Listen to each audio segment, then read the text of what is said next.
Alice Maggio. I'm the Local Currency Program Director at the Schumacher Center for New Economics, and I coordinate the BerkShares program in Berkshire County, Massachusetts. I studied sociology and French at Wesleyan University in Connecticut, and I found my way to BerkShares sort of in my own backyard.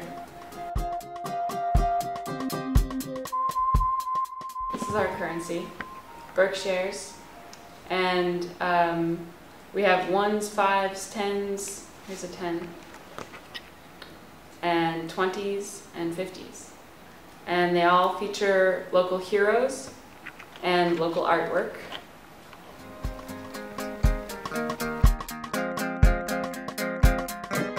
You can buy these at 5 local banks. There are 13 branches that have BerkShares in their vaults. And if you bring dollars in, you can get BerkShares back. So you can bring 95 cents in and you'll get 1 BerkShare. Or you can bring in $95 and you'll get 100 BerkShares. And if you want to bring your BerkShares back, you can bring them to the bank and you'll get the same rate back. So if you bring 100 BerkShares, you'll get $95. Our region is about 19,000 people, and so it's very small. It's like the size of a city neighborhood. And we can't really tell how many people use them because you don't have to sign up. Anybody can use them. You can just go to the bank. But we have 400 businesses that participate and 5 banks. So most people in our region have used them before. I don't get paid in BerkShares, but I change a lot of my salary into BerkShares so I can spend it in the local economy.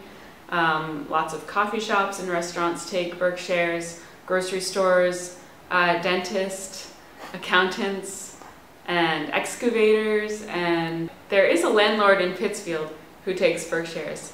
And we don't have very many apartment buildings in the Berkshires, but I know of one landlord and he's really excited about the idea.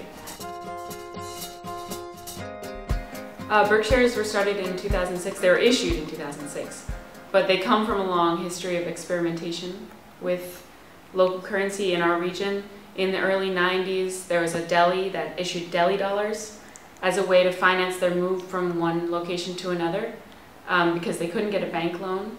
But the deli was so popular that the deli owner appealed to his customers and said, "I'll issue these deli dollars. You can buy a 10 deli dollar note for $8 now, and you can redeem them later once we move, and so you can redeem them for ham and cheese sandwiches."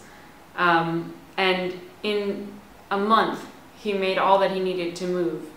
And he had printed his own currency. He wrote expiration dates or redemption dates on them so that people could only redeem them at certain times. So he wrote his own loan repayment plan, basically. And right around the same time, farmers were having a really hard time getting the loans they needed to start up in the spring. So 2 farms issued farm preserve notes, and it was called Berkshire Farm Preserve Notes. And that was sort of like a CSA, but it was actually a currency. So they had vegetables all over them, and they said, "In farms we trust." And it was a way of getting startup capital in the spring so that they could plant and then reap the harvest in the fall. And that was pretty revolutionary at that point, but now that's what CSAs are all about. And this is the woman who started the CSA movement in the US. Her name's Robin Van En. So she's featured on here. So we have this history of experimentation in the Berkshires. It really has started people thinking about the local economy. It identifies the local economy. It identifies the locally owned stores, the locally owned banks, and highlights them, promotes them. And when you're handing over, because it's only cash, you have to hand a note to somebody, which is like basically telling them you're voting for them. And so people have to think about where they're spending their cash a little bit more than they used to. Well, I'm always reminded by the woman I work with, Susan Witt, that we're actually transforming the economy.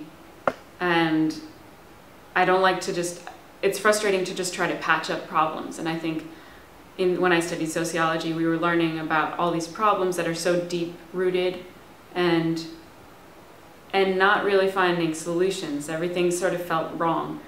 But when you're actually trying to, it's really hard to make fundamental economic transformation, but that's what we're trying to do. We're trying to create a currency that reflects the values of a place, that's democratically run, where the decision making is made at the community level and therefore can meet community needs and use community resources. And actually, we're going to loan out BerkShares for productive purposes. So that will be the point where we can become an independent currency, because we will be loaning BerkShares without dollar backing.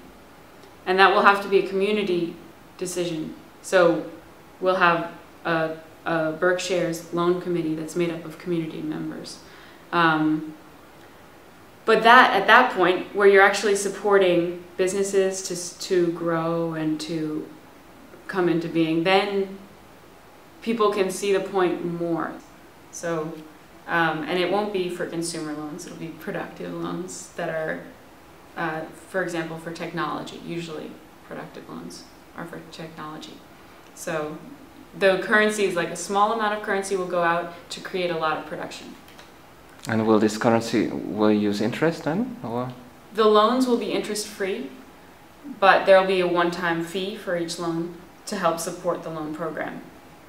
But it will be interest-free loans because there's no cost to the money since it's not coming down from the Fed. Yeah.